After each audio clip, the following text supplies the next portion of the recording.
Bien, jóvenes, vamos a revisar algunos aspectos sobre asma bronquial, ¿no?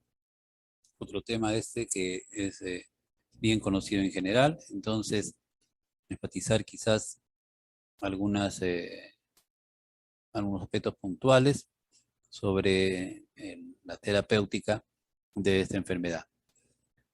Bueno, sabemos que el diagnóstico debe basarse esencialmente pues, en la espirometría, ¿no? Asociada a la prueba de broncodilatación. Eso sumado a la clínica que presente al paciente nos va a dar pues el diagnóstico de asma.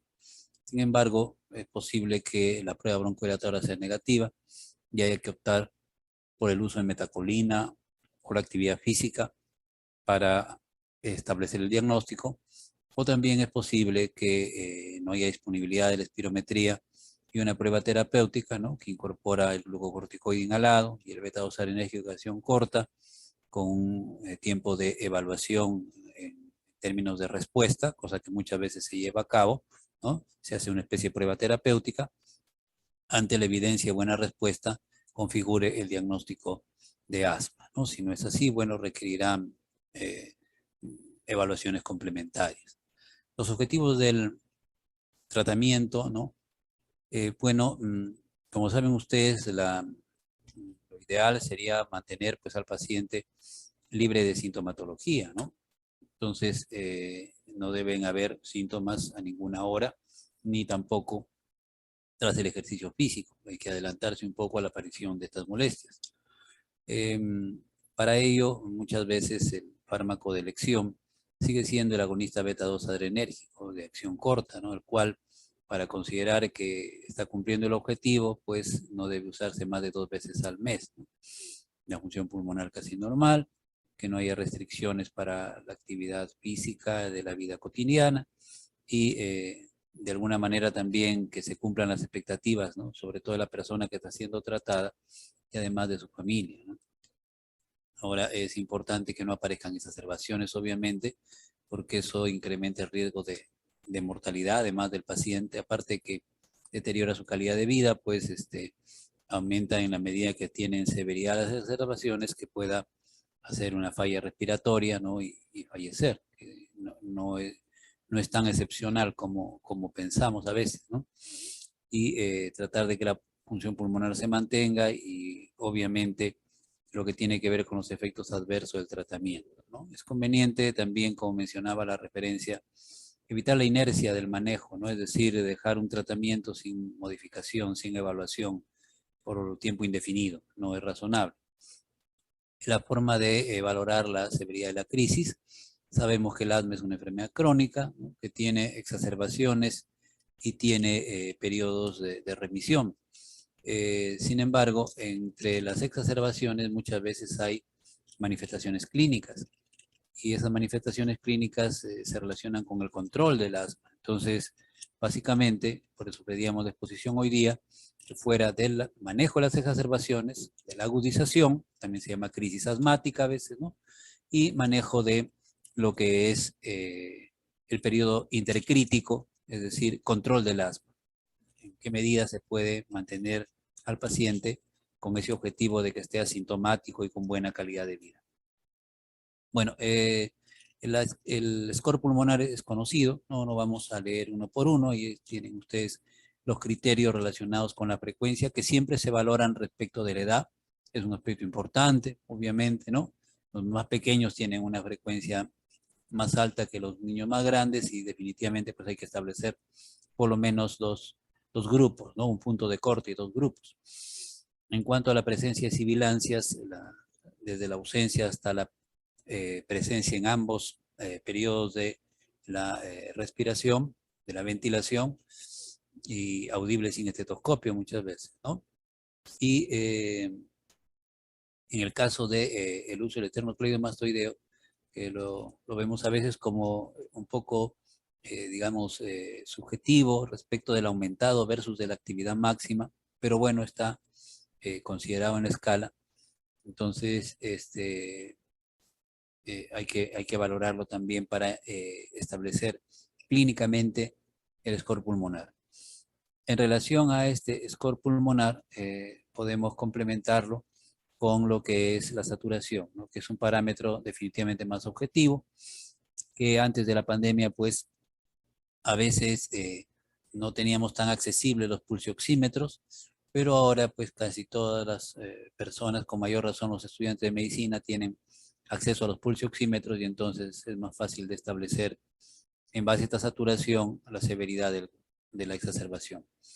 Otra escala que algunos todavía consideran importante, sobre todo para los niños más pequeños, por eso se habla de los de menores de 6 meses a mayores de 6 meses, que es básicamente clínica, que no incorpora la saturación, es como el pulmonar, el score pulmonar en la parte clínica, así tal cual, sin pulsioxímetro. Eso es de Birman y Pearson, ¿no? Que igual valora la frecuencia, las sibilancias, incorpora otro parámetro que es la cianosis en términos de hipercapnia, ¿no? Y mayor severidad del cuadro, y el uso de músculos accesorios, ¿no? Para no enfatizar solo el esternocleidomastoideo, porque cuando la dificultad respiratoria se va acentuando, pues los tirajes no solamente son supraclaviculares, ¿no? Pueden ser también intercostales, ¿no? O subcostales, en fin, ya eso se puede también cuantificar, otra forma de valorar. Después, la importancia de la flujometría, definitivamente para los casos en que el paciente tiene capacidad de ayudar, ¿no? Tiene capacidad de colaborar, porque si es un niño muy pequeño, va a ser difícil que colabore soplando el flujómetro, que por otro lado no es tan accesible, ¿no? En algún momento nosotros prescribimos un flujómetro y no lo encontraron en ninguna parte, ¿no? Lo comenté, creo, en alguna circunstancia que tuvo el familiar que pedirlo a Chile, ¿no? Y en Chile sí fue fácil conseguir el flujómetro, ¿no? Una cosa un tanto extraña, en fin, pero sucede, ¿no? El flujómetro, como saben ustedes, es un tubo de plástico, ¿no? Que permite, pues, en litros medir, en este caso, el flujo expiratorio pico del paciente, ¿no? Hay que soplar, ¿no? En la boquilla. Pero no es tan accesible a veces como uno pensaría, ¿no? El pulsioxímetro se ha vuelto mucho más accesible. Bueno, después el AGA, ¿no? Que tiene cierta proporción, ¿no? Guarda cierta relación con la saturación y se acepta pues que menos de 90% de saturación con aire ambiental es menos de 60 milímetros de mercurio de presión arterial de oxígeno, y por lo tanto es insuficiencia respiratoria tipo 1, ¿no? Y bueno, si hay hipercapnia, lo cual se relaciona con la cianosis muchas veces, justamente la hemoglobina reducida, ya estamos hablando de un cuadro de insuficiencia tipo 2, ¿no? Pero es importante correlacionar la hipoxemia con la presión de oxígeno y la aparición de la hipercapnia, que nos habla de un cuadro más severo y que se beneficia de algunas medidas de oxigenoterapia. Aquí nos figura la máscara de reservorio.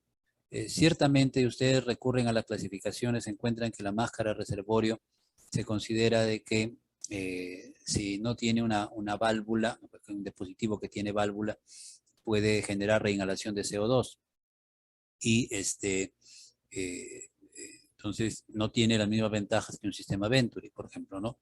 Por otro lado, el sistema Venturi es un sistema de alto flujo en comparación con el catéter, la mascarilla simple, que se consideran de bajo flujo, ¿no? Entonces, el sistema de alto flujo, para que funcione como tal, tiene que tener un volumen de oxígeno alto para que el chorro de alta velocidad facilite la penetración del oxígeno a las vías respiratorias bajas y lave un poco el CO2, ¿no? Es decir, no permita la reinhalación de CO2, ¿no? Entonces, eso es básicamente el fundamento del método Venturi o Venturi, ¿no? Entonces, cuando los flujos son muy pequeños, son más bajos, a pesar que se usa la máscara de tipo Venturi, si se está poniendo un flujo de 3, 4 litros, no se está aprovechando ese sistema, ¿no? Algunas mascarillas Venturi tienen una válvula para regular un flujo más bajo, un flujo más alto, pero si son de litros, de pocos litros por minuto, entonces el sistema Venturi no funciona a cabalidad como sucede con los flujos altos que pueden llegar hasta 25 litros por minuto, ¿no? Eso es un montón, obviamente, se gasta mucho oxígeno, de ahí un poco que se utilice un poco más el sistema de máscara reservorio, o cuando la necesidad de oxígeno no, no requiere un sistema de alto flujo, entonces se puede recurrir al catéter o a la mascarilla, donde ahí están las proporciones, que tienen intervalos, algunos dan cifras un poquito más bajas, un poquito más altas, pero más o menos esas son las proporciones en FiO2, en concentración de oxígeno en aire inspirado, que da el catéter y la mascarilla, ¿no? Obviamente tienen sus límites, no se puede administrar por un catéter más de 6 litros, generalmente ya es molesto, irritativo para la persona que va a recibir el oxígeno, aunque sea oxígeno húmedo, obviamente. Y en la mascarilla simple sí se toleran volúmenes un poco más altos, pero algunos niños toleran poco la mascarilla, que le estén tapando la cara con algo, quieren retirárselo y se irritan, se fastidian mucho, ¿no? Bueno, ya el criterio de uno será el que determine cuál es el método más apropiado, de acuerdo a la necesidad primero, y luego de acuerdo a la comodidad, quizás también un poco, si es que se puede dar ese margen, ¿no? De evaluar también la comodidad del paciente. Porque primero es la eficacia, ¿no? Y la seguridad del método. Ya que esté cómodo sería algo complementario. Bueno, los medicamentos todos los conocemos, son en dos grupos básicamente, los medicamentos controladores, los medicamentos de rescate. Los controladores ideales siempre han sido los glucocorticoides inhalados, ¿no? Porque se entiende de que van a tener menos efectos adversos y van a actuar localmente y van a tener una respuesta pues más apropiada. Mientras que los de rescate más utilizados son los beta-2-adrenérgicos, perdón, de acción corta, ¿no? Donde destaca salbutamol, pero también se puede usar fenoterol. Por ahí ha habido un comentario respecto a un estudio hecho localmente, interesante, pues es importante que ustedes hagan estudios para ayudarnos a establecer las eficacias y seguridades de los métodos que se van utilizando en nuestro medio, ¿no? Porque muchas de nuestras referencias pues son extrapoladas del exterior, ¿no? Y no siempre se ajustan a nuestra realidad. De ahí el pedido de la aplicabilidad. Bueno, como sea entonces, esto del beta-2 de acción corta con medicamento de rescate y ha ido cambiando un poco, ¿no? Y la guía que referenciamos principalmente es GINA, ¿no? Tiene un peso importante a nivel mundial. Y también, bueno, nos seguimos de la GEMA y hay algunas otras guías, pero que mucho no se diferencian de estas dos que consideramos que son las dos más importantes, ¿no? Entonces, decíamos que el beta-2-adrenérgico no se considera tanto ya como el medicamento de rescate, sobre todo para los pacientes de mayor edad, ¿no? Los mayores de 6 años y en particular los mayores de 12, podemos, vamos a recordar por ahí, utilizar ya un beta-adrenérgico de acción larga más un corticoide inhalado, o en su defecto un corticoide inhalado más salbutamol, como una medida de rescate inicial, ¿no? De rescate inicial. Entonces, en general, esto está cambiando un poquito para lo que es el medicamento inicial de rescate, sobre todo por los pacientes de mayor edad, ¿no? Eso lo sabemos. Y sí es importante recordar también que el uso frecuente, sobre todo diario, porque sucede, ¿no? Sigue sucediendo. De un fármaco de rescate puede sugerir de que el control del asma es malo, ¿no? Y hay que hacer una reevaluación. Reevaluación que puede ser también la valoración de la técnica que se está usando, ¿no? Para, por ejemplo, el corticoide inhalado, ¿no? A veces no se está inhalando bien el corticoide y entonces no se está garantizando pues la eficacia del tratamiento, ¿no? Entonces la técnica a utilizar no es la correcta. Entonces, ¿qué va a hacer efecto el medicamento si esta técnica no se aplica adecuadamente, ¿no? Y en relación a eso, esta figura que nos dice que existen porcentajes variables, pero en general pequeños, que alcanzan las vías respiratorias bajas en una técnica inhalatoria correcta, ¿no? Y la mayoría, diríamos la gran mayoría, puede ser 80%, 85%, depende de las referencias, acá nos habla de un 90%, puede o va a ir a las vías, la vía digestiva, y se va a metabolizar, pero también se va a absorber generando circulación sistémica y efectos adversos, ¿no? Pero lo que es más importante en un inicio es que no va a haber todo el efecto que en teoría nos debería dar una inhalación, ¿no? Un puff sobre las vías respiratorias, ¿no? Entonces esto sabemos también que la aerocámara, el espaciador, reduce la posibilidad de que vaya mucho la circulación sistémica y garantiza que vaya una mayor proporción a las vías respiratorias, ¿no? Eso es conocido, de manera que el uso de la aerocámara puede reemplazar al nebulizador, se acepta que eso también es real. En los sitios, perdón, donde no hay nebulizador, pues se puede recurrir a la utilización de la aerocámara, el espaciador, y si es un niño pequeño, también pues es más beneficioso utilizar, obviamente, estos dispositivos que pretender que un niño pequeño pues pueda colaborar en una técnica que a veces ni los más grandes lo hacen adecuadamente, ¿no?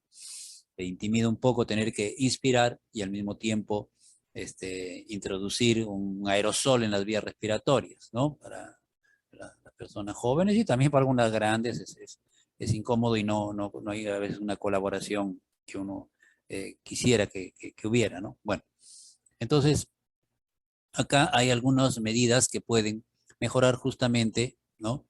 La biodisponibilidad, digamos, pulmonar, ¿no? El porcentaje que se deposita en las vías respiratorias bajas, ¿no? No alveolos, pero sí bronquiolos respiratorios, en fin, bronquiolos terminales del medicamento, ¿no? Con el MDI convencional se puede alcanzar hasta 34, pero esto es variable, ¿no? Como ven, desde 7.8 hasta 34, ¿no? Una técnica excelente, quizás colabore en que sean niveles más altos. Y el depósito orofaringeo también puede variar en la misma proporción, ¿no? Entonces, un poco el diámetro en micrómetros de las partículas por acá. Después, con la cámara, o la aerocámara, entonces esto va a mejorar, ¿no? Desde un 11% hasta un 68%, o sea, se va a duplicar inclusive el mejor performance por vía inhalatoria del método convencional, ¿no? Y se reduce a menos de la mitad el depósito, pues, orofaríngeo, ¿no? Y hay algunos dispositivos de autodisparo, de manera que el paciente no tiene que apretar, sino que automáticamente se va a producir el puff. Entonces, que también pueden mejorar un poco los porcentajes, ¿no? Que llegan al pulmón, a pesar de no tener la aerocámara. Bueno, esto tuvo su momento, digamos, en que se detalló con minuciosidad. No es obviamente, el momento para volver a enfatizar mucho esto, ni para preguntar tampoco. Es la base, ¿no? Del mecanismo de acción del salbutamol, ¿no? Los mecanismos moleculares que están involucrados en su respuesta. Pero lo más importante, obviamente, es que disminuye la disponibilidad de calcio. Si no hay calcio, pues va a haber relajación. Por diferentes mecanismos, pero el calcio va a reducirse. Y por otro lado, está lo que corresponde a la estimulación del elemento de respuesta a la MP cíclico, ¿no? Es un elemento, una proteína de acción nuclear, con capacidad de modificaciones transcripcionales, que va a mejorar los niveles, por ejemplo, de elastina, dentro de las proteínas interesantes para que el bronquio se pueda dilatar, y va a reducir un poco la expresión de algunas colágenas que, como decimos siempre, no todas son buenas, ¿no? Serán buenas pues para la cara, para el cabello, ¿no? Posiblemente, ¿no? Pero también sabemos que las colágenas, la 2, la 4, en fin, cuando se depositan en los vasos o en los tubos, en este caso los bronquios, pues producen una rigidez, ¿no? De el conducto, de manera que no va a haber una distensión adecuada, ¿no? que necesitamos pues para que podamos ventilar adecuadamente, ¿no? Hay una rigidez que no ayuda. Entonces, es importancia un poco de el efecto estimulante beta 2, sobre todo del beta 2 de acción prolongada, ¿no? Se encuentra un poco más estos efectos transcripcionales, ¿no? Beneficiosos para el bronquio, cuando se usa pues almeterol, ¿no? Formoterol, indacaterol, ¿no? Bicanterol, esos fármacos que sabemos son beta-2 adrenérgicos de acción prolongada. Bueno, las características del salbutamol son bien conocidas, las hemos visto, creo, ya en varias oportunidades. Importante, aparte del mecanismo broncodilatador, recordar que ayuda a estabilizar las membranas de los mastocitos, ¿no? Disminuyendo la liberación, pues, de mediadores como los leucotrienos, ¿no? Las mismas prostaglandinas, por ahí la histamina, ¿no? Entonces, mediadores que pueden aumentar la hiperreactividad bronquial y la respuesta inflamatoria, ¿no? Entonces, ese es un mecanismo complementario del salbutamol y hay que tenerlo presente también, ¿no? No es todo, digamos, solo broncodilatación. Sí, no modifica tanto lo que es la liberación de moco, porque eso está bajo control colinérgico, pero sí ayuda en la inflamación y en el edema, ¿no? En el edema de la mucosa, que eso está mediado por leucotrieno, por ejemplo, ¿no? Entonces es un mecanismo complementario que vale la pena tener presente, ¿no? Acción de inicio rápido, el máximo en 1 hora, siempre lo enfatizamos porque esto nos ayuda a establecer en cuánto tiempo debería el paciente responder, ¿no? Pues yo tengo que saber en qué momento el medicamento va a actuar o va a alcanzar su máximo efecto para estar controlando al paciente y monitorizándolo, pues, ¿no? Si el medicamento es ineficaz a la hora, probablemente no va a haber ninguna mejoría o una mejoría muy leve. Y quizás ya haya que pensar, como alguien dijo, que está protocolizado también, ¿no? Si falla el manejo inicial de un cuadro grave o moderado a grave, con el salbutamol, el ipratropio, el corticoide, en pensar en sulfato de magnesio, ¿no? A pesar de los riesgos que conlleva, que algo recordaremos. Bueno, y la duración, que no es muy larga, unas 4 horas promedio. Entonces, esas son las características relevantes del salbutamol. El hecho que el tono colinérgico no sea tan importante como en el EPOC hace que el salbutamol se considere superior al ipratropio en términos de broncodilatación, además de que el ipratropio no hace lo que hace el salbutamol respecto a la liberación de mediadores, no tiene esa característica. Entonces lo va a superar el salbutamol como broncodilatador, como regulador, digamos, de la liberación de mediadores. Es un poquito más larga su duración de efecto que el fenoterol, no es muy diferente, así que se pueden, si no hay uno, se puede usar el otro, pues, ¿no? Las reacciones adversas conocidas, dependientes del efecto beta-adrenérgico, que si bien es beta 2, la selectividad primero no es absoluta, y segundo, pues hay muchos tejidos donde existen receptores beta 2, ¿no? Entonces puede haber cierto grado de hipotensión, a veces puede subir la presión, a veces puede bajar. Un estímulo cardíaco, aumentando el gasto por la taquicardia, podría subir la presión. Un estímulo periférico beta 2 en la vasculatura arterial podría ocasionar vasodilatación y bajar un poco la presión. Entonces la respuesta, a veces encontramos en el Vademecum, dice que aumenta la presión, baja la presión total, aumenta o baja, depende. Bueno, o sea, la respuesta es un poco variable y en función a veces del mismo paciente. Después, el riesgo de toxicidad con fármacos que sean excitantes para el miocardio en particular, para el sistema nervioso también. Igual puede bajar más la presión con un hipotensor o con un nitrato, podría reducir más de lo esperado. Y algunas contraindicaciones, pacientes que tienen trastornos de excitabilidad, en arritmias, arritmia cardíaca, que no tienen una buena perfusión o que están en desequilibrio ácido-base, como la cetoacidosis diabética, entonces no deberían usarlo en esas circunstancias, ¿no? Hasta controlar el otro problema, por lo menos, el controlable. Las dosis conocidas en los PUF, las dosis de nebulización, también hay que tenerlas presentes en miligramos por kilo, como cuando hablamos de adrenalina, en el cuadro de reanimación neonatal, es bueno recordar la dosis en miligramos por kilo, porque así cualquier frasquito que te venga con la solución para nebulización, así diga que tiene 5 miligramos, otro viene de 3 miligramos, otro viene no sé cuánto, porque a veces las presentaciones varían, tú sabiendo los miligramos por kilo no vas a cometer errores, pero si no sabes los miligramos, y a veces uno se acostumbra, sobre todo cuando está haciendo práctica, ¿no? Cuando está de interno o en el 6º año, qué sé yo, comienza por rutina a copiar, a apuntar ahí lo que hacen otros y a veces no lo analiza, lo repite simplemente sin analizarlo y puede tener errores, ¿no? Repito, las presentaciones pueden variar y lógicamente nos pueden generar problemas, ¿no? Entonces mejor saber la dosis, de 0,05 a 0,15 miligramos por kilo, por dosis de nebulización. Bueno, la desensibilización, que es el mecanismo, ¿no? Por el cual los receptores pues se esconden. Con los beta-adrenérgicos hay más taquifilaxia que tolerancia. Quiere decir que con los beta-adrenérgicos es más probable que en pocas horas, ¿no?, se produzca una menor respuesta a una administración continua del salbutamol, ¿no? Estar usándolo los días previos o haberlo estado usando desde el día anterior de manera muy seguida, a veces hace que la administración de la misma dosis que hacía efecto ya no lo produzca, ¿no? Y comenzamos a subir la dosis buscando la respuesta. Y eso se debe justamente a la desensibilización del receptor beta 2 que se esconde, ¿no? Se va al citoplasma luego de fosforilarse fosforilado ya no es sensible, ¿no? Ya no responde. Y luego se esconde y ya no hay respuesta, pues necesitan dosis más altas de salbutamol, ¿no? Necesita haber nebulización continua o muchos puff, ¿no? 10 puff en la aerocámara para que pueda producirse la respuesta, ¿no? Porque ese sea este fenómeno que es conocido y que se presenta sobre todo cuando se estimula mucho el receptor beta 2. Hipertropio, conocemos el antagonista M3 que es, ¿no? No vamos tampoco aquí ahorita a analizar el receptor muscarínico M3 y el diacilglicerol y el trifosfato inositol porque ya no es el momento, ¿sí? Pero sabemos que bajo estas circunstancias también disminuye el calcio.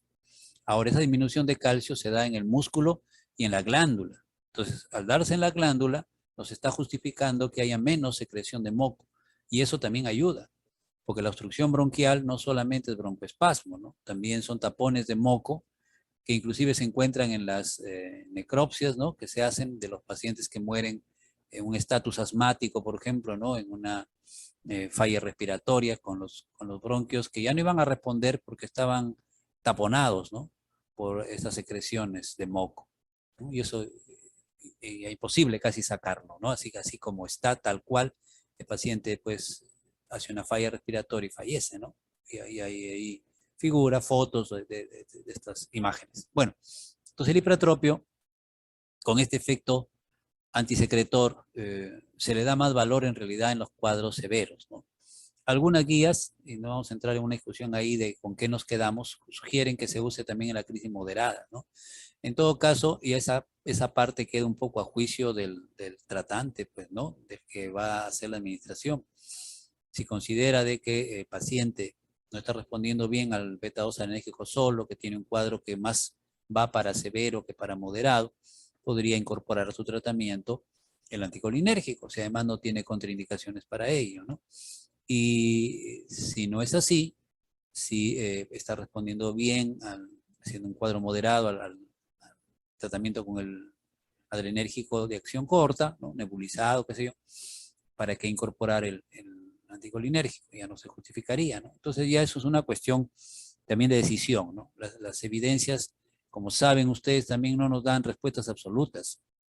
Nos encontramos, y ustedes lo han manifestado a veces, y es así, con estudios que dicen que hay que seguir investigando porque no es concluyente. Mi caballero, pues habrá que esperar hasta ver hasta dónde se avanza con el conocimiento sobre eso.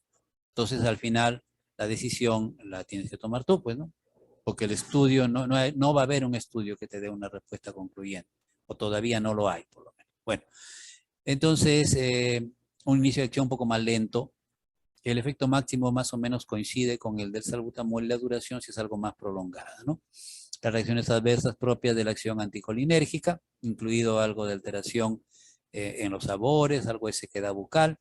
El broncoespasmo era más por un excipiente que por el propio hipertropio, eso es bueno recordarlo, o sea, ya los preparados han ido, digamos, viniendo ya sin ese excipiente y eso ayuda a reducir el riesgo de broncoespasmo paradójico que a veces se presentaba, ¿no? Después hay personas que usan gotas para los ojos, un poco más raro en niños, tendría que ser en un adulto, pero esa es una interacción, ¿no?, a considerar. Y en los casos en que hay glaucoma, también en masas de enfermedad de personas mayores, o problemas de retención urinaria, sí podríamos tener algunas limitaciones. Cada puff es de 20 microgramos, ¿no? Entonces, algunas de las dosis oscilan entre 4 a 8 puff y el tiempo de repetición es ese, pero depende de si estamos ante un problema de una exacerbación moderada o un cuadro más severo, ¿no? Entonces depende un poco de eso también la dosis. O si es para un paciente pues que lo usa de manera rutinaria, más rutinaria, digamos, que podría ser más un EPO capaz que un asma, ¿no? O si es uno que lo va a usar solo para la exacerbación. En pediatría básicamente es para la exacerbación, ¿no? En el EPO que ya la cosa es un poco diferente. Bueno, esto corresponde a los mecanismos de acción de los glucocorticoides.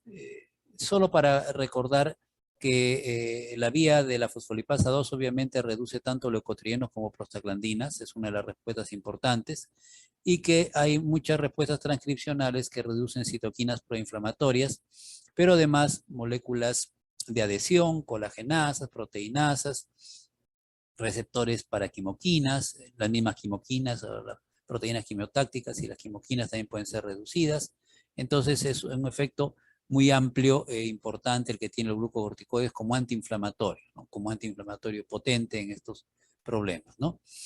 Entonces acá está la metilprednisolona simplemente porque se parece más a la prednisona, ¿no? Muchas veces se usa hidrocortisona de inicio, ¿no? Los 5 miligramos por kilo, pero hay que repartir la dosis cada 12 horas porque tiene una duración más corta. La metilprednisolona es más cara, ciertamente, es un poco más difícil de conseguir como genérico. La hidrocortisona o la dexametasona vienen habitualmente en presentaciones genéricas de fácil acceso y por lo tanto son más baratas, ¿no? Pero se pueden usar, ¿no? Claro, hidrocortisona, metilprednisolona, dexametasona se pueden usar.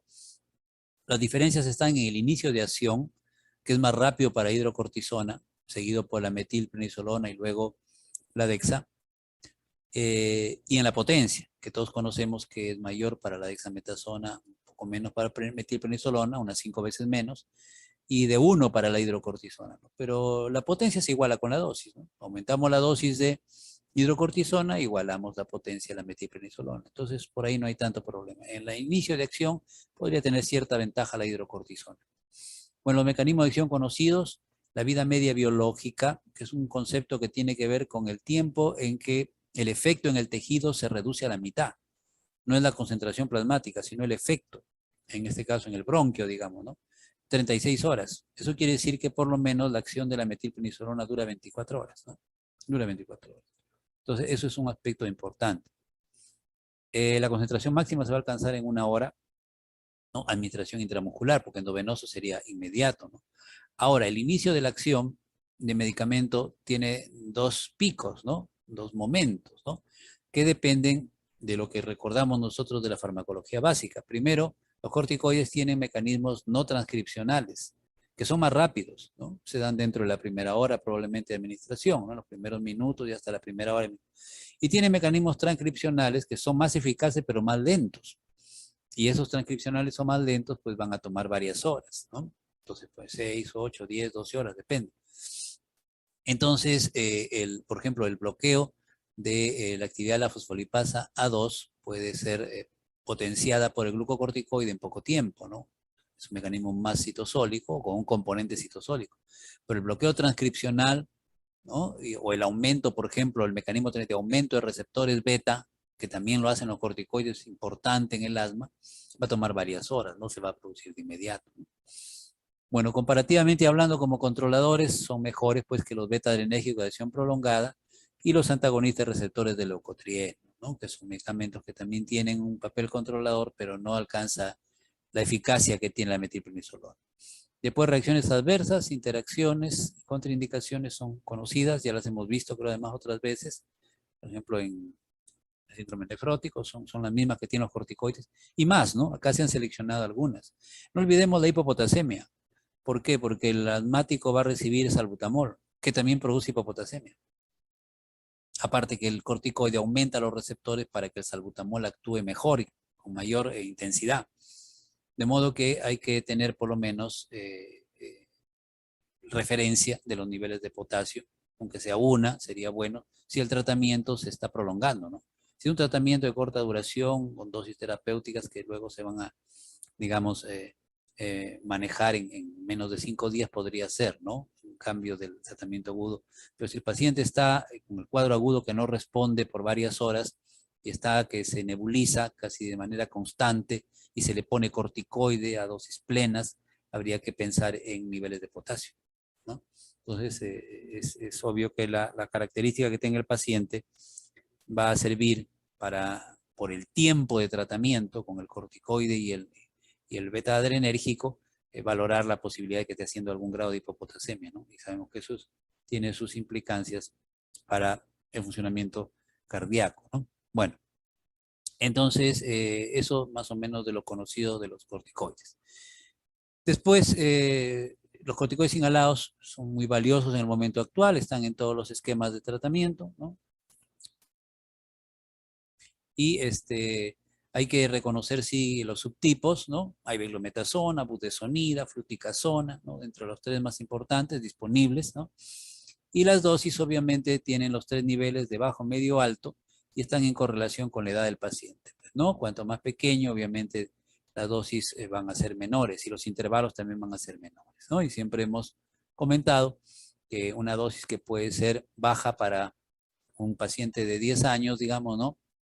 De 13 años, perdón, uno que tenga 13 años, 500 de beclometasona puede ser bajo para uno de 13 años, para uno que tiene 10 años, ¿no? Va a ser alto, ¿no? Entonces, es una diferencia de 2 años, en fin, pero es una diferencia también en dosis bastante marcada, ¿no? Entonces, eso hay que tenerlo presente. En particular, hay tablas también para los niños de menos de 5 años.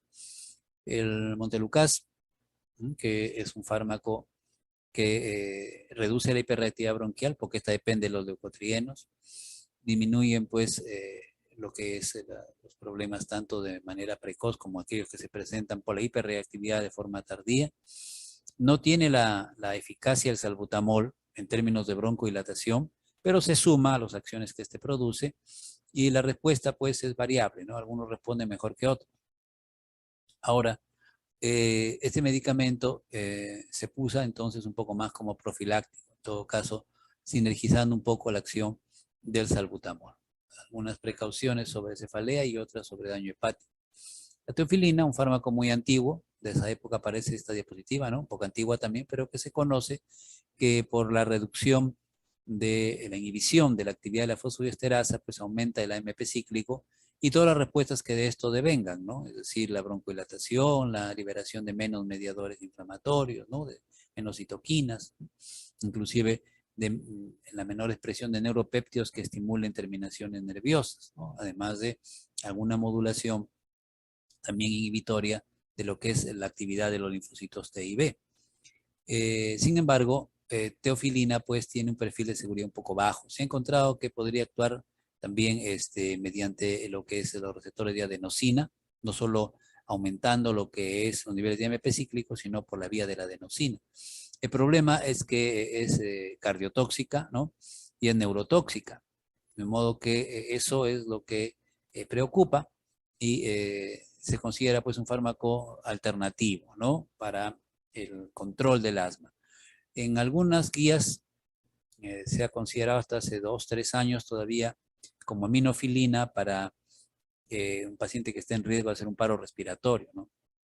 Pero repito, su toxicidad cardíaca en particular, ¿no? El riesgo de arritmias que genera, la hace un fármaco de una seguridad muy baja, ¿no? Entonces es discutible usarlo así en un cuadro agudo, ¿no? Las cromonas, cromoglicato, neodromilo, ¿no? Previenen el asma inducida por el ejercicio. Lamentablemente tienen una latencia, pregunta de ahora, muy, muy larga, ¿no? Es decir, para que empiecen a actuar hay que pasar 15 días, 21 días, mucho tiempo. La gente quiere respuestas más rápidas y eso entonces, a pesar de que tiene un efecto adecuado como profiláctico y responden mejor los niños, no es algo que se use con mucha frecuencia, ¿no? Está más descontinuado que en uso actual. Pero existen, ¿no? Existen las famosas cromonas. Bueno, en cuanto al tratamiento de las crisis, acá algunas cuestiones sobre las dosis, ¿no? Y el intervalo, ¿no? De acuerdo a cómo se agrava el problema. Ya para un moderado podrían 6 a 10 puff, cada una 2 horas, ¿no? Entonces ya el incremento en el uso de las del beta-2-adrenérgico de acción corta. Hemos dicho, sin embargo, que esto ya está siendo reemplazado un poco por la combinación beta-2-adrenérgico más formoterol, ¿no? Que vamos a mirar en los esquemas brevemente. Los corticoides orales, importante que el glucocorticoide oral tenga buena biodisponibilidad, ¿no? Es un fármaco que se absorbe muy bien por vía oral. Entonces, puede reemplazar el uso parenteral, ¿no? Lo importante, dicen las normas, las guías, es que se dé corticoide sistémico, ¿no? Se puede complementar, inclusive en algunas circunstancias, con corticoide inhalado, pero los cuadros de exacerbación moderada, severa, deben considerarse definitivamente corticoides sistémicos, ¿no? Y sistémico quiere decir pues que o se ingiere o se inyecta, ¿no? Como la biodisponibilidad es buena, podría usarse un corticoide oral también, ¿no? Acá hay una dosis para prednisolona que tenemos oral en suspensión para los niños, es más o menos equivalente a la prednisona, que también hay en suspensión y en tabletas de diferentes concentraciones, ¿no? el oxígeno para buscar saturaciones pues mayores al 95%, o por lo menos de 95%. La combinación de anticolinérgico con beta-2-adrenérgico, que ha demostrado beneficios en las tasas de hospitalización, en las mejorías de la flujometría o el volumen expiratorio forzado, o sea, tanto en los datos de flujometría como espirometría. Las metilxantinas, como decíamos, no están recomendadas con mayor razón si se van a adicionar a beta-2-adrenérgicos. Mucho riesgo de toxicidad, ¿no? Cardíaca fundamentalmente, ¿no? Entonces no es un medicamento pues que se use con tranquilidad. Es conveniente a veces medir las concentraciones séricas para evitar efectos adversos. Es muy incómodo utilizar mejor medicamentos eficaces y más seguros definitivamente como los que vamos a mencionar, y ya hemos mencionado algunos de ellos, ¿no? Y el uso de sulfato de magnesio generalmente es 50 miligramos por kilo en el niño. Estos 2 gramos son para los adultos. Cuando ha fallado el tratamiento, no ha habido respuesta a la terapia convencional con beta-2-adrenérgico, corticoide e hipratropio, ¿no? En esas circunstancias se considera. Lomodillina, la diferenciación entre cuadro leve o moderado versus severo, ¿no?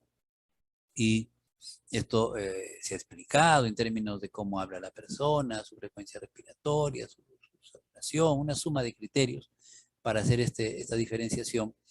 Y en los cuadros leves a moderados es el beta-adrenérgico de acción corta más la prednisolona, lo considerado como ideal, ¿no? Para la exacerbación, ¿no? Para lo que es la exacerbación en general.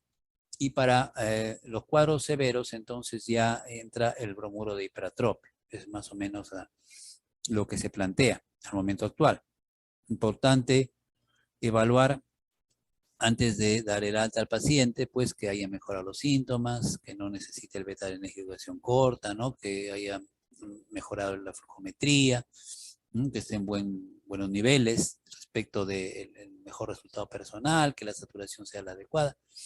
Y el paciente pues va a tener que continuar según necesidad con el medicamento de rescate, no lo va a anular completamente, iniciar el controlador muchas veces, e incluir a la prednisolona. En el controlador se piensa obviamente en el corticoide inhalado, ¿no?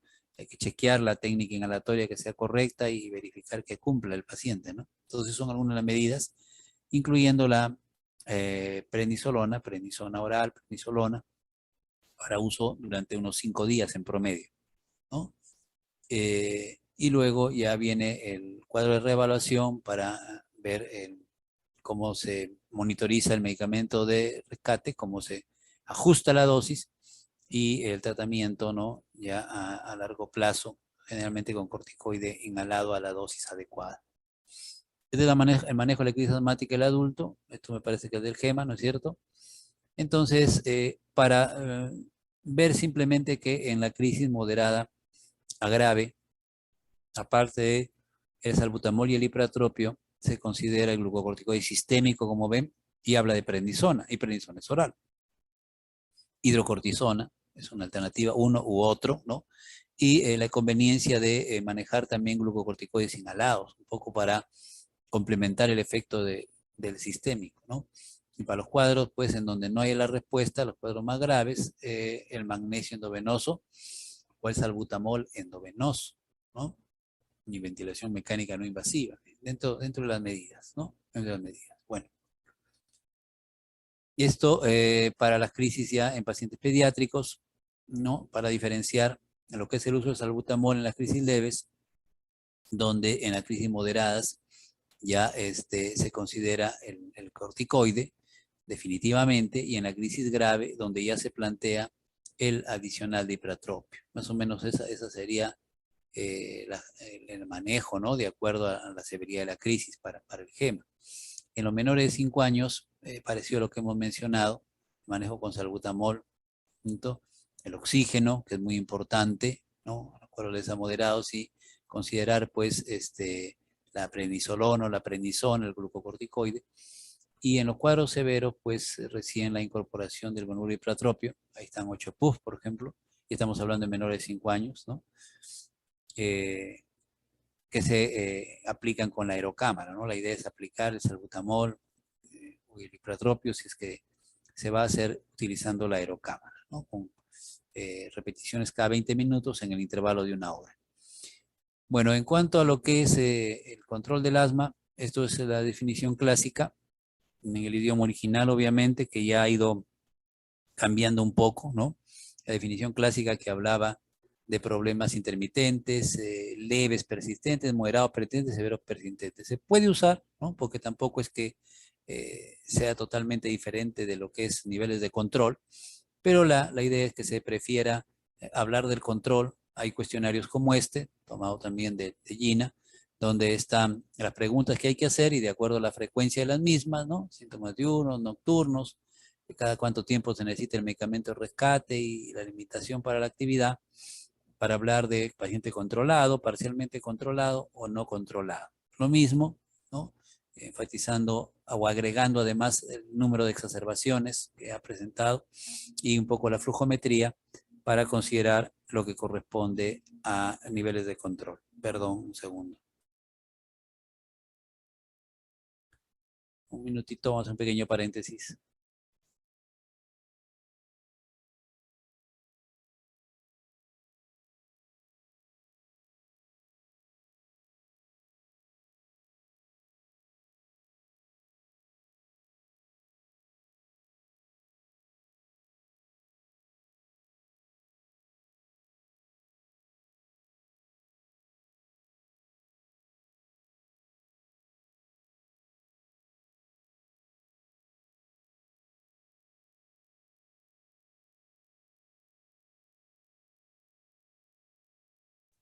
Ya, bien, continuamos entonces. Estamos por aquí en esto de la tabla para hablar de los niveles de control.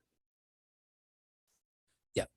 Y bueno, el manejo es escalonado, como sabemos, ¿no? Lo que se busca es que el paciente esté bien controlado, ¿no? Y obviamente no haya, pues, ni siquiera exacerbación, no solo no haya exacerbación, sino no haya sintomatología, ¿no? Y se va subiendo, pues, la escalera, como sabemos, hasta conseguir que el paciente esté bien controlado con la dosis mínima eficaz del medicamento, ¿no? Tratar de ir a la dosis mínima que controle o mantenga al paciente controlado. Este es el cuadro que corresponde a los escalones de manejo del asma en el paciente adulto, que es muy parecido en general. El contexto es parecido al que trae el GINA y se parece en la estructura en general a los que se usan en pediatría. Entonces solamente vamos a hacer algunas observaciones para no volver esto tedioso, ¿no? Entonces, una de las incorporaciones, como decíamos, que se ha realizado últimamente es que el primer escalón de manejo del asma sugiere que se puede utilizar beta-adrenérgicos de acción corta, que siempre se ha hecho así, ¿no? Según necesidad, ¿no? Pero también se puede usar combinaciones a dosis fijas de glucocorticoides inhalados con formoterol, ¿no? Podría ser pues beclometasona más formoterol, o el corticoide inhalado más el salbutamol, ¿no? Entonces, esto ya se ha ido en los últimos años, en las últimas normas, enfatizando como las medidas que pueden considerarse como el escalón 1 y que se aplican según necesidad. Los otros escalones ya incorporan de primera línea lo que tiene que ver con glucocorticoides a dosis bajas, que sabemos que si no es suficiente con esto, se incorpora el beta-adrenérgico de acción larga, y si no es suficiente con esta combinación sinérgica, recién se comienzan a aumentar la dosis de glucocorticoides por el temor a generar los efectos adversos, que puede ir considerándose también otras alternativas, ¿no? Como mantener, en lugar de agregarle el LABA, agregarle un antagonista receptor de leucotrienos, ¿no? Y esto también es una sinergia, aunque de menor relevancia que la anterior, y es un poco más eficaz en niños, ¿no? Es en realidad que en adultos el incorporar antagonistas receptor de leucotrienos da mejor respuesta en los pacientes que tienen una edad promedio de 5 años, 5, 4, 5 años, comparativamente con adultos o niños más grandes. Y luego, en el escalón 5, cuando a pesar de que el glucocorticoide está a dosis altas y el beta-adrenérgico también de acción prolongada está pleno, ¿no? Entonces es necesario, a pesar de ello, entonces considerar que se le va a agregar tiotropio o un antagonista de receptor leucotrienos, a veces la teofilina, a veces la citromicina por sus efectos antiinflamatorios, ¿no? No porque tenga la citromicina ahí dirigida a alguna bacteria, obviamente, sino porque es un antiinflamatorio de la vía respiratoria. Y en el escalón 6 se ha venido mencionando algunos fármacos, ¿no?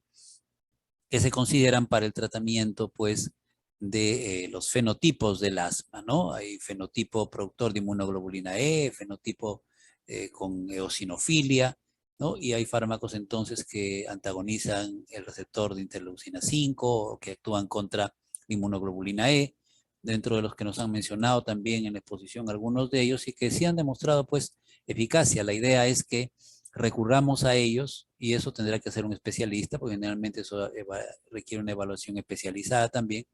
Recurramos a ellos antes de pasar al uso de glucocorticoides orales, porque si fracasan estas opciones y no se controla el paciente, hay que ir a prednisona diaria prácticamente, ¿no? Entonces eso tiene consecuencias pues a largo plazo, obviamente, a inmediatas, de mediano y de largo plazo, ¿no? Entonces no es muy conveniente, perdón, el ir a esta alternativa. Lamentablemente, por otro lado, es bastante claro que esto es caro, entonces, y mucho más barato, pues es una prednisona oral. Eso no quiere decir que estemos justificando la prednisona oral, ¿no? Sino que estamos diciendo que la realidad es así. El paciente podría manejarse capaz bien con omalizumab e ir bien con el omalizumab, pero no le alcanza pues para comprar o no está disponible. Y entonces, prednisona conseguimos en cualquier farmacia, ¿no? Y es bastante económica. Y ciertamente es eficaz, pero está sumada a una serie de efectos adversos, ¿no? Bien. Entonces, aquí está lo que sucede con adultos y adolescentes, es lo mismo más o menos que habíamos dicho respecto al cuadro anterior. El paso 1, el controlador de preferencia, ¿no es cierto?, para prevenir las exacerbaciones, eso es justamente el corticoide inhalado a dosis bajas más el formoterol. O el corticoide inhalado a dosis bajas con el salbutamol, por ejemplo, ¿no? Y el medicamento de rescate es el mismo, ¿no? Esto decíamos que el rescate también cambió un poco, ¿no? El rescate ya no es salbutamol, ¿no? Siempre el rescate puede ser según la dosis o según necesidad, dosis bajas de corticoide inhalado con formoterol. Entonces este cambio es capaz el más significativo y que hay que hacerlo notar para los mayores de 12 años, ¿no? De 12 años para adelante. El resto es lo mismo que acabamos de mencionar, que ustedes también ya lo conocen. Por acá está la prednisona, por acá está el manejo fenotípico, ¿no? En este caso en el escalón 5, y acá están las dosis crecientes de lo que es el corticoide y la incorporación progresiva del beta-2 adrenérgico de acción larga, ¿no? Por acá está el tiotropio, entonces más o menos lo mismo, ¿no? Aquí es un poco la calificación de qué manifestaciones tiene para ir a los diferentes pasos, ¿no? Síntomas menos 2 veces al mes, síntomas 2 veces al mes o más, pero menos de 1 vez al día y así, ¿no? Acá hay paciente que se despierta prácticamente con asma 1 vez a la semana o más, ¿no? Entonces se despierta ya con dificultad respiratoria, ¿no? Y tiene pues una reducción de la función pulmonar, ¿no? Entonces ya ese es un paciente que está comprometido, ¿no? El resto es similar. En cuanto a lo que es GEMA, aquí está el límite de manejo, perdón, para los menores de 3 a 4 años, ¿no?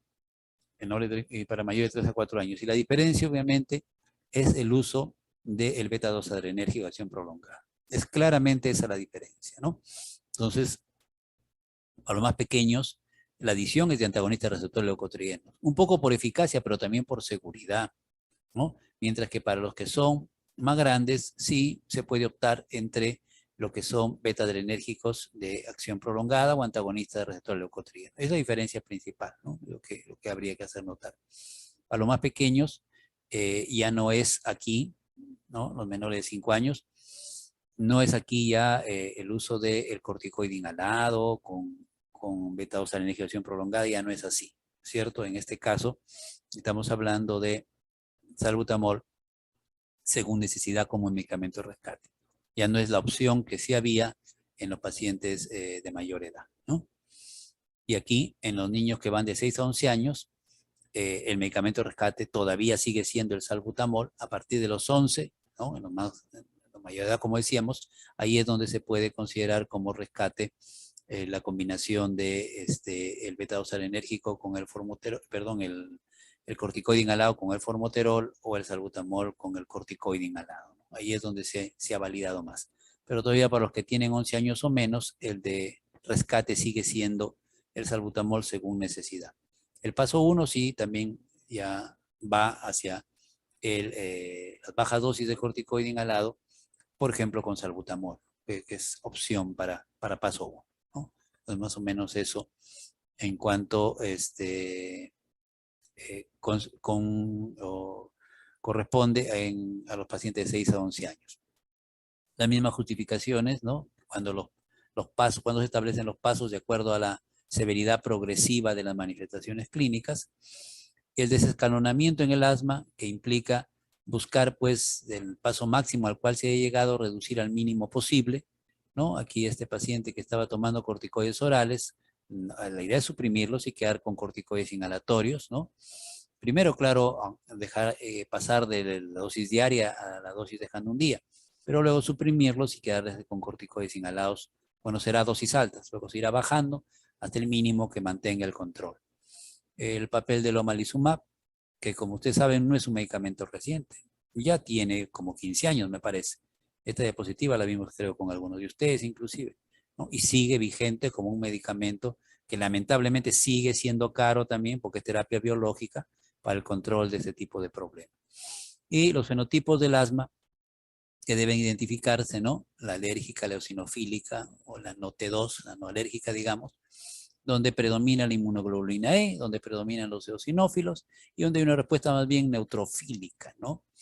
Entonces, de acuerdo a eso, los fármacos de preferencia, ¿no? Glucocorticoides, anti-IgE, obviamente, omalizumab, pero también pueden funcionar algunos antagonistas del receptor de interleucina 5 de la misma interleucina.